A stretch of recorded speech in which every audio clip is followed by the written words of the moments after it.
Okay, so our presentation today is on the Como Lakeside Pavilion vision, and we have as our guest speakers, Tyler McKean, who's Parks and Recreation Program Supervisor with the City of St. Paul, and Amy Brendmoen, who from Ward 5, who is our City Council President. And so welcome Tyler and Amy, and I will just, they've got about a 15-minute presentation, after which we will open it up to questions and answers. Well, where's the preferred spot?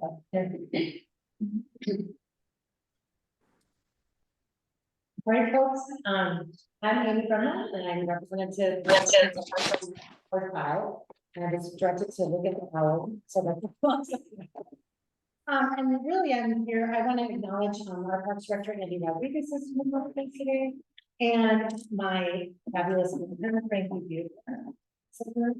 And she's with us for this, her last week on the job, and so she's been here building questions about streetlights, you know. That's not funny, but you guys should bring it up at the top of it.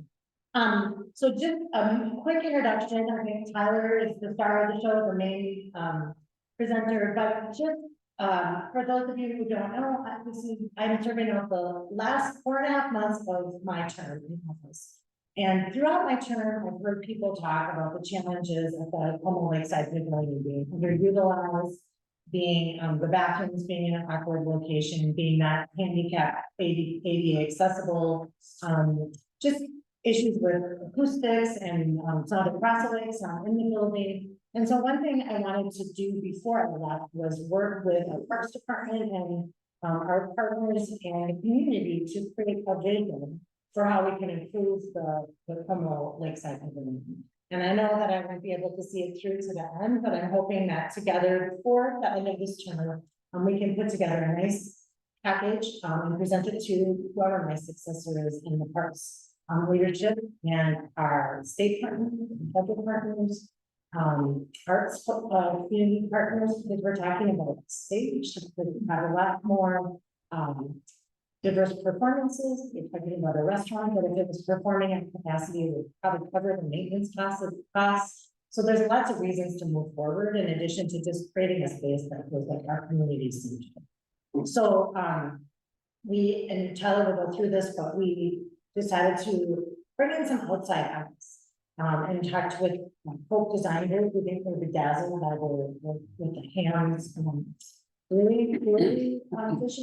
They did some really cool work there, and so talk to them and let them look through the community input from about 8 years ago when we first were turning over the Lakeside Pavilion. Listen to the feedback from partners and restaurants that have worked in the space and community members who have provided subsequent information to our music performer, our promoters, and the challenges that they have there, and to take that all together and created some vision documents. And I did say, I put a post out on social media that said, this is an introduction. Everything that you see here tonight is just stuff to get us thinking a little bit differently. But no sooner than they walked in the door that they already started coming up with ideas of things that I never thought of, even though I've done in 2010. So anyway, Tyler is going to roll out a little bit more background on this and the presentation of some renderings to get our juices flowing. And then we look forward to going on in conversation as we move into the fall to create maybe using these documents or throwing them out the window and going a completely different direction. But with my hope is to have something beautifully wrapped up with a bow to hand off in December 31st, 2020. So actually, before you start, thank you, Amy. Actually, this is a question for our online listeners. Say Maggie, Abby, can you hear okay? It's still a little bit garbled. The suggestion I had was just to put it a little bit closer to the speakers because that was helping before. So for whatever that's worth, putting the owl closer to the speakers. All right, this might be a little scratching. Well, I move this. If I can 30 to 40 equals 5. That's going to be a power, so definitely. Thank you. Maggie, can you hear better? Yep, that's a little bit better. Okay, Tyler. Thank you. All right. thank you to D10 for letting us come here tonight and present this vision for improvement. Tyler McKean, I work in the Parks Department. I do a lot of work with our contracted partners. So the management of the Como Lakeside Pavilion is contracted out right now. So that's kind of how I got roped into it. I'm gonna go pretty quickly through a lot of the first slides because we've got some floor plans at the end that show the detail that I'm gonna go through quickly a little bit better. Okay, so don't be alarmed if we zip through stuff pretty quick here. You know, but like Amy said, you know, this building is kind of old, maybe not as old as you would think it is. Redone in 1992 or 1994. We've got a slide later on that says exactly, but you can see that it's been there a lot longer, about 170 plus years. Something that's looked pretty much like what you see right now is over. And before I forget, I want to say it's a great building, and we do a lot of good stuff in there, but there's no aspect of the operation there that isn't challenged in some way by the current layout and design of the building. Right, so in 2023, we might design it a little bit differently than they did in 1849. Okay? So that's what we're looking at here. Here we go to the next slide for that, please. Okay, so project goals. Once we got into this with Pope architecture, some of the goals that we wanted to realize through this process, through this revisioning, are renovation and relocation of the bathrooms, which are currently on the lower level, and you'll see we're trying to move those up to the main level. Maximize all the space for public use. Add vendors and services for year-round use. Gets a lot of use in the summertime, a lot less the rest of the year. Appropriately sized spaces to meet the community's needs. Maintain the historic quality of this landmark building, but also upgrade the overall aesthetics. Promote community events and connection to the lake. We'll see this in some of the other slides, but if you're inside of the actual building right now, unless you're walking through the doors out on the promenade, you can't see the lake anywhere. Okay. And then direct amplified sound towards natural sound. Next slide, please. So the timeline that we've been working on, this is all in 2023 so far. We got together in the late spring and through the summer, worked with both architects and talked with our partners currently operating as a pavilion and some other folks. And now, momentarily, we're going to show you a design that we're pretty excited about. A vision, actually, scratch design vision, right? Because like Amy said, these are just ideas. Next steps is where we'd hopefully do some more detailed design work, get more feedback from the community about different aspects and start dialing in that design a little bit. Big step here is also identifying and applying for funding. Okay, because at the moment we don't have the money to go out and redesign the Como Lakeside Pavilion. Next slide, please. Here's a little bit of the history. A lot of it's on the walls here in this building right now. But you can see built in 1849, redone in 1992. The thing that everybody always focuses in on these old pictures is this cool element out here on the wall. You know, basically another building out there connected to the promenade right now, and you know, pretty interesting how it used to be. Next slide, please. So these are the current floor plans. The basement level, the main level where the restaurant is, and the promenade, the mezzanine level, and then the third floor. And we'll see those again, but just for some context, these are the capacities in these different areas in the pavilion right now. The current restaurant, which this is the building here, this is the promenade, actually it looks like this one. The restaurant's right around here, that's got about 48 person capacity. The mezzanine level has 75.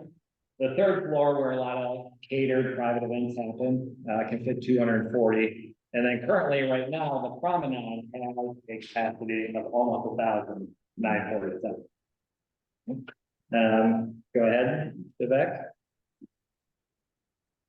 So what we did with Pope Architecture was look at 3 different approaches. And this is kind of a standard way that we go about visioning projects. What are, some minimal changes that we can do to make a big effect here? What are some moderate changes we could make? And then if we were really going to go for it, shoot for the moon, what are the extensive, super exciting things that we do? Can you go to the next slide, Vivek? So real quickly, minimal changes. This approach number 1, just reconfigures the main level, and we'll show those changes on an overhead a little bit later. Redesign some of the space on the west side of the building. So that's the side between the building and the waterfall. Expand the restaurant or move the restaurant out into some of the promenade space with big glass walls to get a great view of the lake. Like I said earlier, move the bathrooms from the lower level up to the main level, and then put in this wide promenade all around the current promenade right now. Next slide, please. I should have a quick question about this. Sure. Is there glass on both the wall between the restaurant and the promenade, and then again between the promenade and the outside? Better, lack of a better term. Let's circle back to that when we've got the overhead, because I think it'll be a little clearer. Yes, Anita? Also, there was some on my social media posts, people were asking about keeping the glass wall, and these would be glass windows that would be. Not exactly, they're suggesting something that would be open. Yeah. Open. Next slide, please. So this is approach number 2, and to amend what Amy just said a little bit, this is where in approach number 2, the glass around the restaurant would be movable, would be able to open and close depending on the weather outside. Approach number 1, kind of simple, those are fixed glass. But you'll see that each approach builds off of the one that came before it. So everything that we did, or everything that we included in approach number 1, in approach number 2, but might be amplified to a certain degree, like with the movable ones. So where would the toilet? We'll see that on the overhead. All the same stuff from approach number 1 is here, but again, the glass panels would be movable, would be open, and there's more landscaping around the pavilion on all 4 sides. One element that people have honed in on and that we're pretty keen on are the stairs that connect the lake shore basically to the promenade level. And I always think about, I went to school at the University of Minnesota in Kaufman Union with those big stairs up front, and how people just gather there, eat their lunch, do their homework, hang out with friends. That's sort of the vision here. And then the addition of skylights in the top of the promenade here, because one thing that we've realized in talking with folks and observing how the pavilion is used is that this southern area is very popular in those shoulder seasons, the first part of spring, the early part of fall, because it's nice and warm. We want to bring some of that light and some of that warmth into the rest of the promenade. Next slide, please. Okay, so this is approach number 3. Again, building off of what was in approach number 1 and approach number 2. But the main differences here are some more lakeside or lakeshore build outs. We could do something cool with the dock that's there. You know, really draw people to the shore, and then up on the roof, the addition of a rooftop patio. Now, again, this is just visioning, but if we were able to do something like that, that'd be pretty cool. Okay, next slide, I think, gets into some of the overhead. What I'll highlight here is some of the exterior things that we've discussed and are thinking about. So you'll see, you know, 1, 2, and 3, these are the approaches that those changes would be included in. But around the pavilion, you know, here on the west side, moving this trail a little bit away from the building. Right now, it's right against the building. So, you know, you hate to see somebody not paying attention and the door opens right in front of them. So this is all usable space in here that we could draw people in. And we'd like to do that. We saw earlier some stairs on the south side. Examples of what those could look like are included here. We talked a little bit about the shoreline. On the north side of the pavilion, people don't know that's where we keep our trash right now. And we'd like to get that a little bit more out of sight, out of mind, maybe out of smell. So doing some screening or something more extensive that I'll touch on in a later slide, there would be great. Next slide, should I? Okay, so here is the overhead view of the main level where the restaurant and the promenade are now. And all of these, all 3 approaches are encompassed.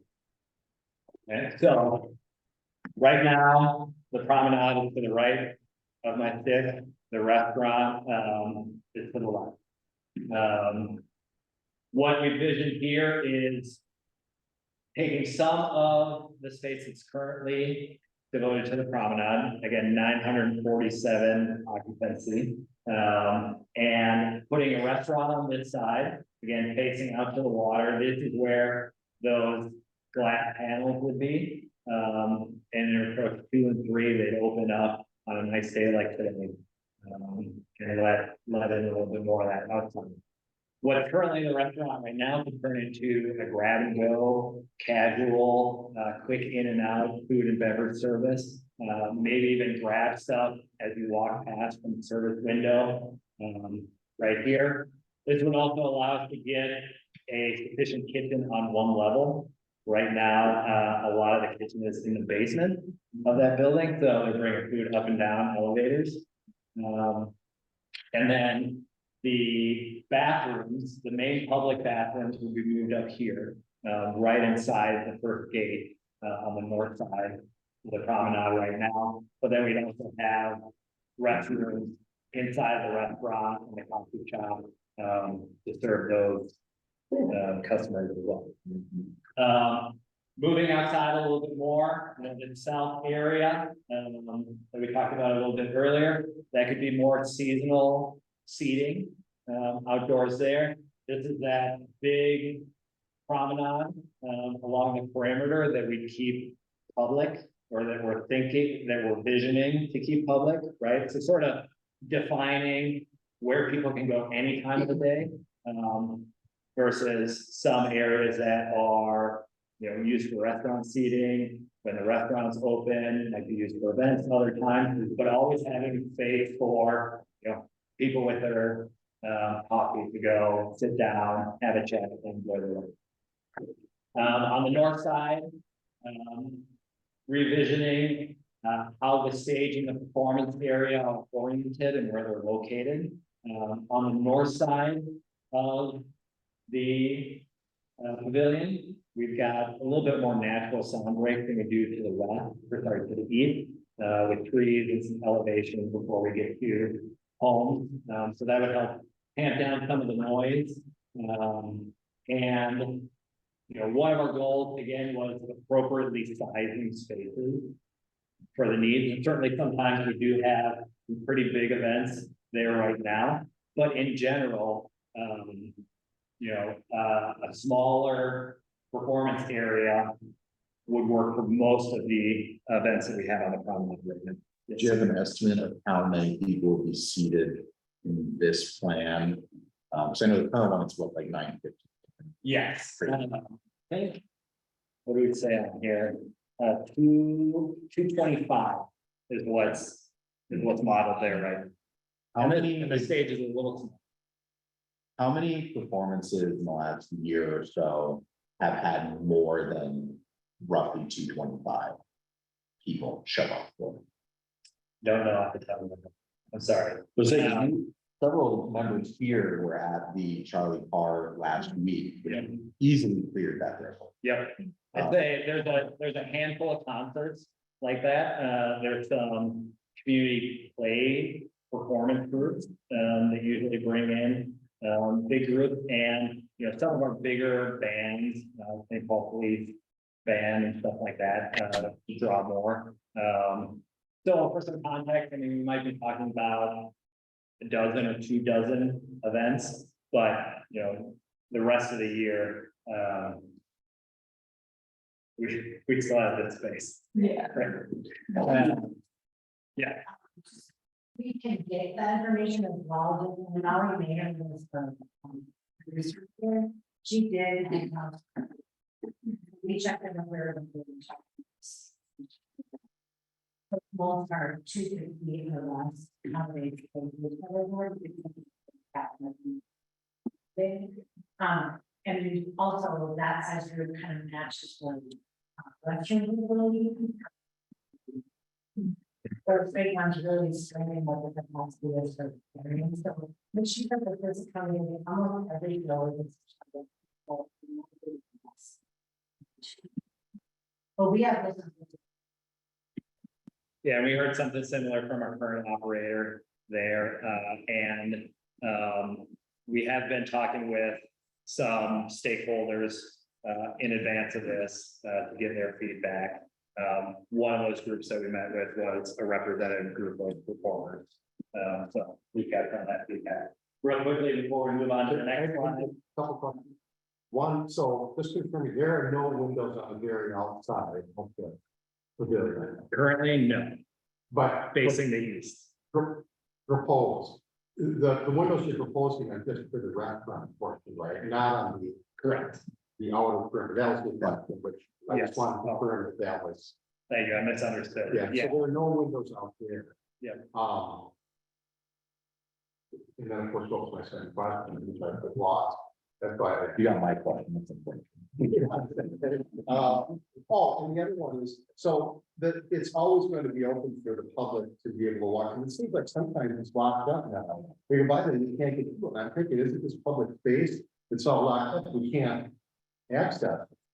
The idea is potentially in the future, or I would hope potentially now, that it would be accessible, except for very specific times when, maybe they need to lock it. But it seems like in general, a lot of times now, it's not open. It's not open as it used to be.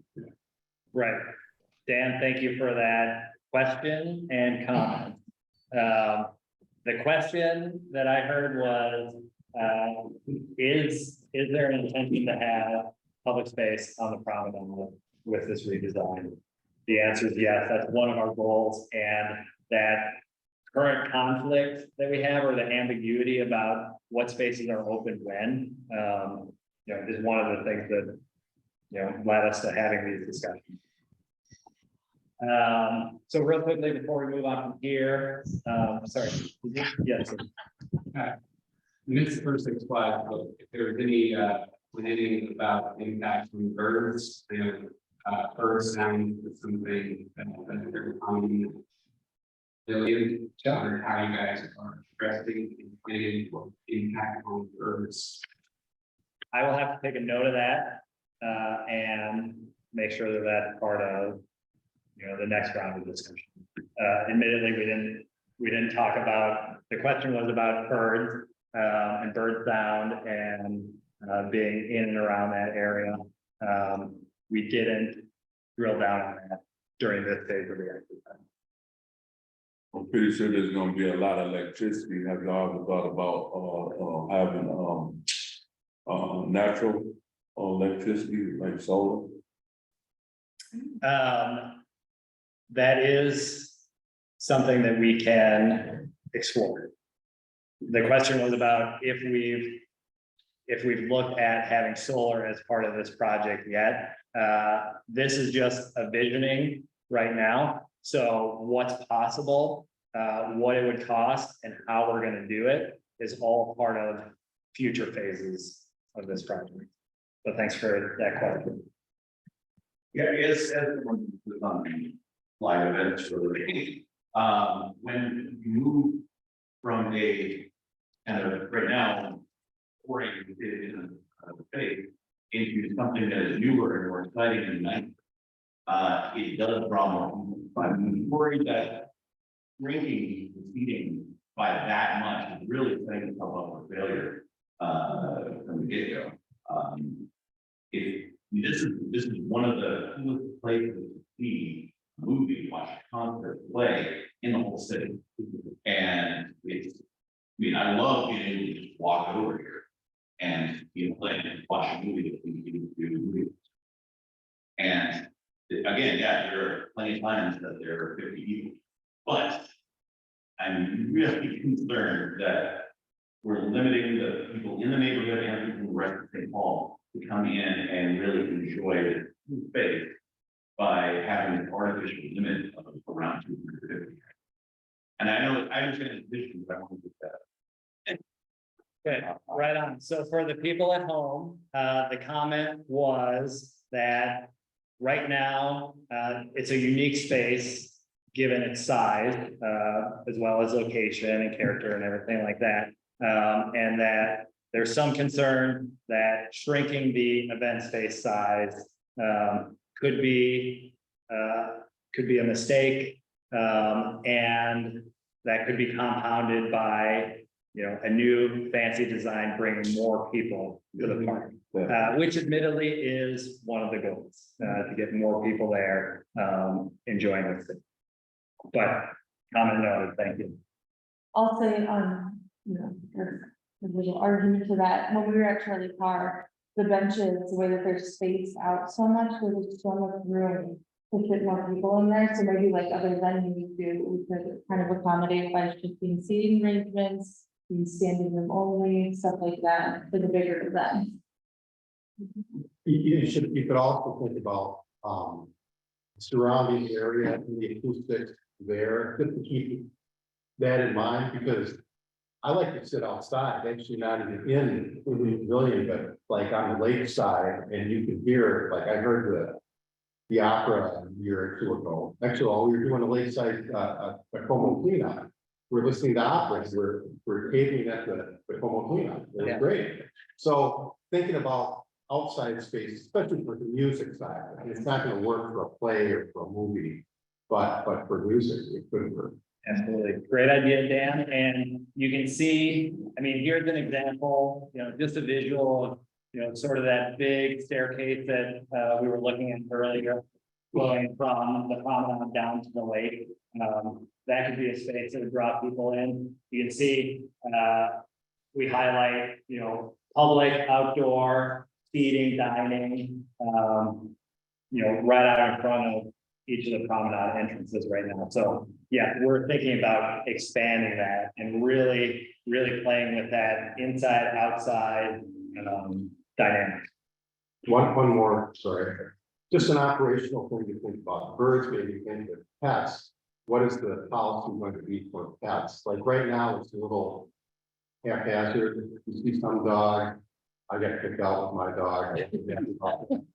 But so what's allowed or not, just to keep that in mind. Yes, thank you. We will, admittedly, during this phase, we haven't talked about policies for pets. Okay, let's move on to the next slide. We've just got a few more that I want to show you folks. So this is stuff encapsulated within approach 2 and approach 3. So what we're looking at in the floor plan here is the lower level. You can see what that kind of looks like right now. If you walk down between the lake and the building, and there's a bunch of, kind of cool windows there. But now, what's behind those windows is kind of storage. It's an underutilized space. So thinking, what if those became storefronts? What if that became something useful and valuable to the community? A yoga studio, a bike repair shop, stuff like that, stuff that's been thrown around. We don't know exactly what it would be yet, but, kind of taking that east facing lower level, and reimagining it, getting stuff in there that's gonna draw people in and be of them. The other thing that I alluded to earlier, which would be really exciting for us, would be to turn one of these lower level bathrooms right now into indoor garbage storage. Just put a garage door there, make sure that your trucks can get in and out, but then that would be outside. Okay, next slide, please. I just got a couple more here. So this is real quickly, if approach 3 were pursued, a couple of things that we could do on the upper levels of the building. Right now, the mezzanine level is a little wonky. It's open air to the bottom. Sometimes it feels like a really enlarged hallway when people are going to and from the bathroom. So one thing that we thought about is putting some glass walls to separate that from the bottom, sound wise, but keep all that nice natural light coming in there and turn that into a flexible space that can be used for any number of overflow seating, community meetings, things of that nature. And then on the third floor, kind of the floor plan on the third floor works out nicely for those catered private events up there right now. But remember that an element of the third approach is that rooftop patio. And so if we were able to do that, something similar, we try to connect it here, and instead of just having a wall here, put in some windows, open that up, bring in some of that light and use. And we've got maybe 2 more slides. I thought you said it's going to be 15 minutes. That's my bad.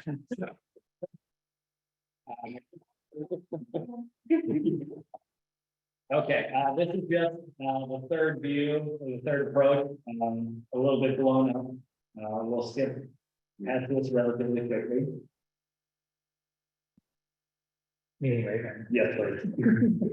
Okay, here's another view to kind of get people thinking and a little bit excited.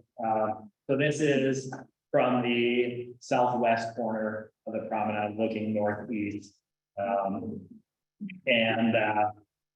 mean, just putting a skylight and some nice floors in there, it really makes the space feel a lot more inviting than it is right now.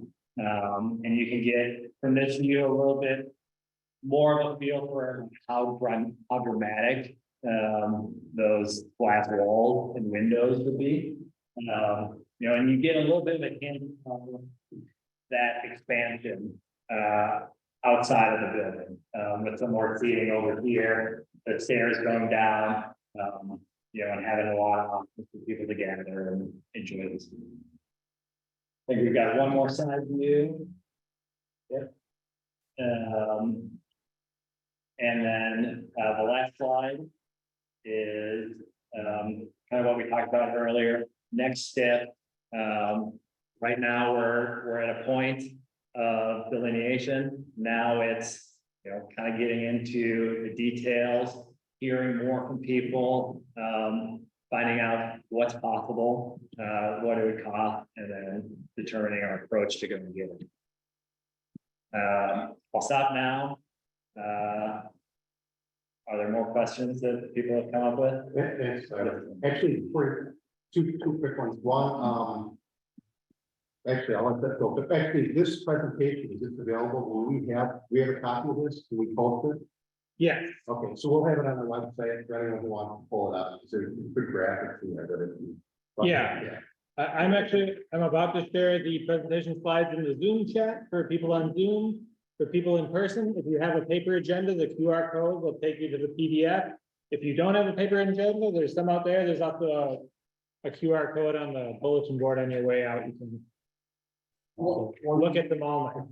One last clarifying question, but for the dock, was the dock situation only changing in the third most effective one? Yes, Otherwise, the dock would remain the same in the minimal and modest sort of yes, that's how it was. presented to you. Yeah, that. Okay.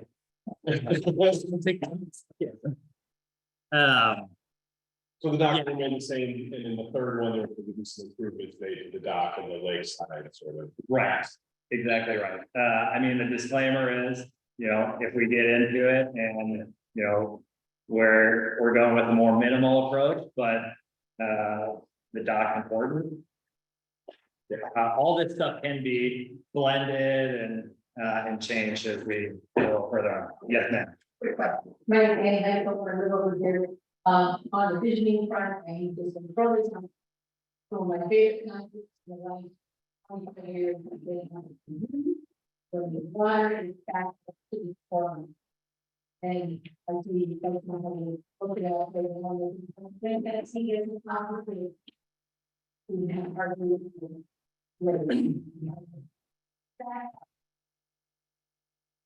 Yes, thank you, Andy, for the folks at home. It was Andy, right? Yeah. Andy, sorry.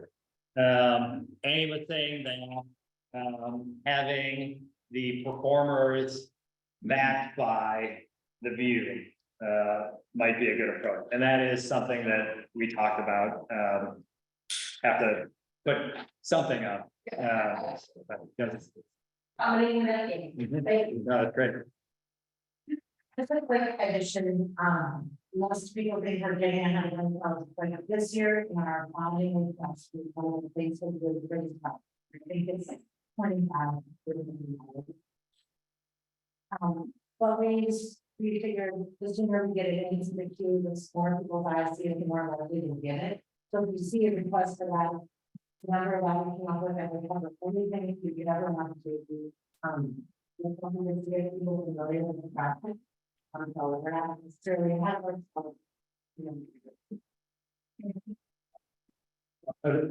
Yeah, there was a question back there. Question about the character deck on South Asian Park Pavilion, any kind of plan to mitigate storm water runoff. So if you look at safety hazard, cyclists, or possibly here in order to go down. Possibly we might be able to stop.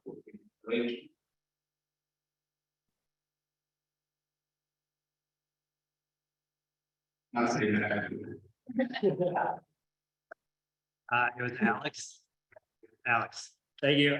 For the folks at home, Alex was asking if there's been any consideration to the outdoor features, the stairs on the south level for stormwater runoff and bike and pedestrian safety. Haven't gotten into great detail on that, Alex, in just thinking about what could be there.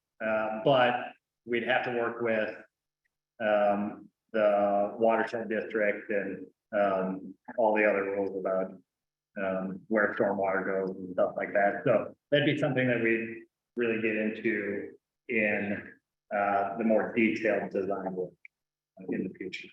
But noted, and safety and stormwater runoff are important things that we have to consider.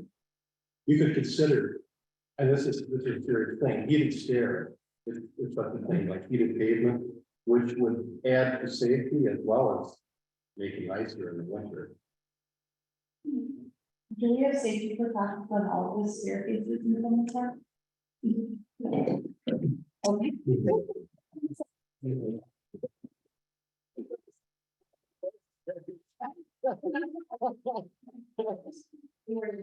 Yeah. That's kind of a joke, but anyway. Yes, sir. Nice to meet you, Tom. I was gonna second the comment about having stage. So when you're looking at, you think the water and the lake area and wonderful.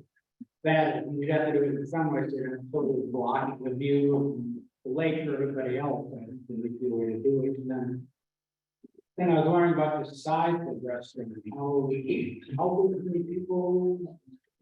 How many we have there, it's been restaurant, you know, right now, I don't think it's 48 now. Yeah, sorry, I'm having a little trouble. Let me go to my phone here. I guess my point was, you don't want to oversize it, and hopefully we do still have a big restaurant, but, I'm thinking Seesaw, that's small, and everybody said outside, so if you could make the outside more for dining. Like, I think it means it's a big restaurant, and maybe get more room for stage area. It sounds like this vision is more for making the restaurant a full year feature of the pavilion. As opposed to like Seesaw was only a summer Yeah. version of it, but. Yeah, thank you for that, and thank you for the comments, Tom. If we could get through this and other means, more people there the rest of the year, that'd be a big win in our mind. Yeah. Hi, I'm a resident, I want to be waiting, so my question is really going to go. Existing public bathrooms that are on there's so.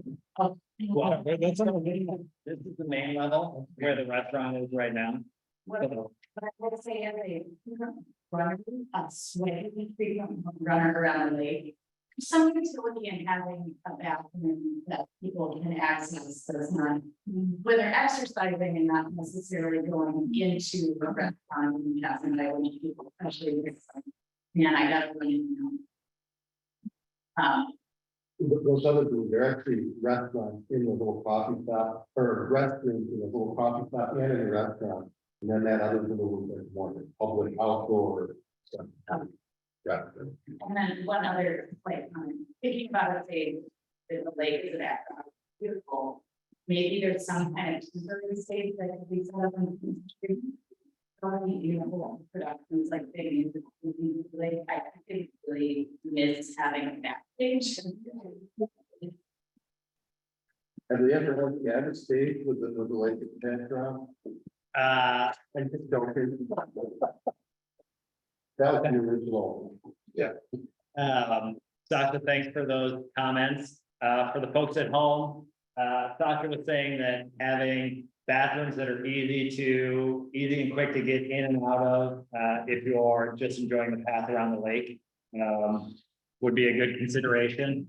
And we do think that relocating the main bathrooms up to the promenade, the main level, would make them a lot more convenient, a lot easier to service. But kind of outside of this, kind of outside the scope of this plan, part of our discussion has also been about more restrooms, you know, not of a somewhat temporary nature, right? Like, but still presentable, still nice, elsewhere in the park.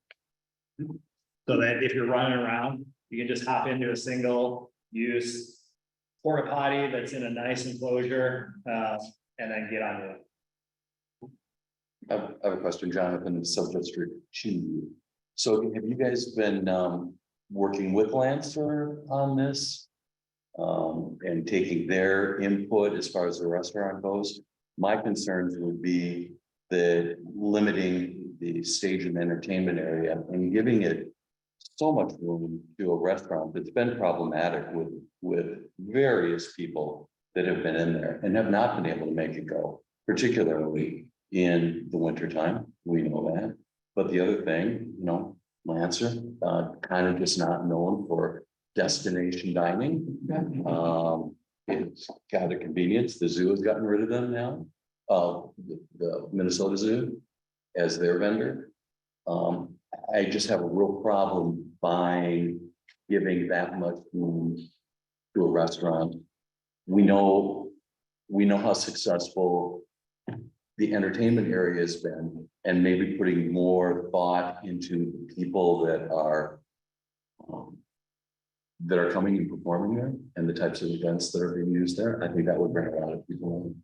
Charlie Parker shows, the guitar weekend, another, right? And a lot of people. Right. Yes, so the question in there, Jonathan, Yes. that I heard was, what's Lance's role been during this process? Yep.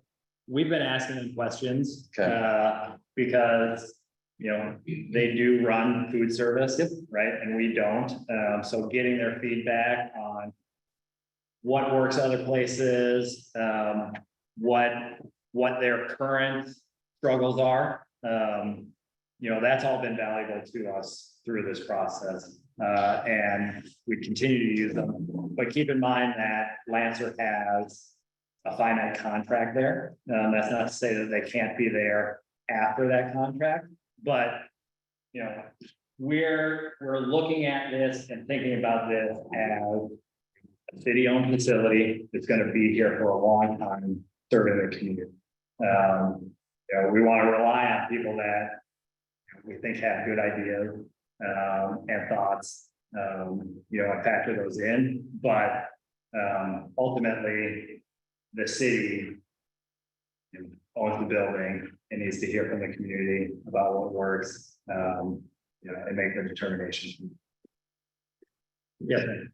But, would is that, you know, various vendors have not been successful running this restaurant year round, 3, 4, something like that.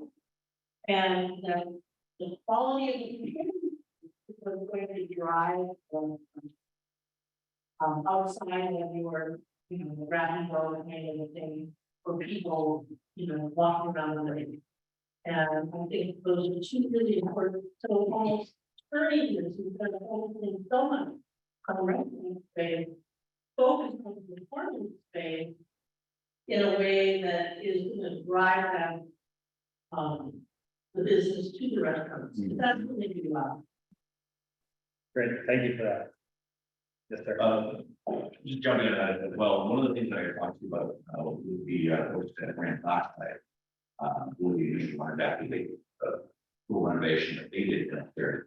Is one of the things they really had a problem with, they weren't not able to put up any exterior signage, noting that they were there. And I mean, if you drive right past it, you're not going to know that you're. And I know that I believe that was a part of the rules, but maybe we should probably look at other successful park restaurants that are running out of. I hate saying they're gonna have. What they do have is really successful. And if we can either emulate what they're doing to be able to advertise them or better, which is what we use at home. That'd be Excellent, thank you. So for the folks at home, the last 2 comments, one was echoing what what Jonathan was saying about not being cautious about prioritizing restaurant space over performance space. Need to do some thinking on that. And then from the back,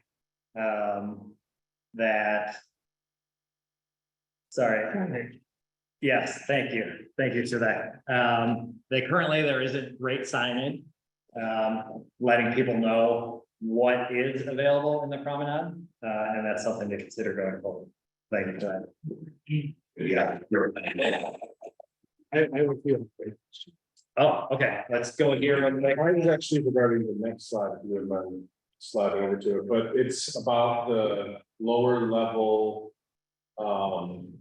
Opportunity for some of those storefronts there. I just think that that is such a valuable aspect of this plan because the neighborhood struggles to have commercial, usable space. And so to add that into this vision, to have something that you could walk up and walk into in this facility that like can meet some needs for commercial spaces in the neighborhood is really, really valuable. So I really like that aspect a lot. Great. Okay, a few online, consider an attraction to bring people to the park / pavilion area during the winter, e.g. an ice rink. Have you reached out to groups that have used the current stage to see what's missing and what features would be helpful to have in a new space / stage?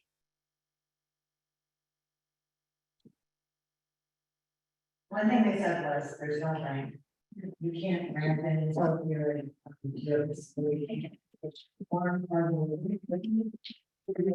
way to go to one. Yes, exactly. And then one more comment, feature the promenade area as a venue, have the basement be filled with small cozy places for people to gather, coffee shops, small restaurants. That I think that would be the bottom area, coming off with the restaurant.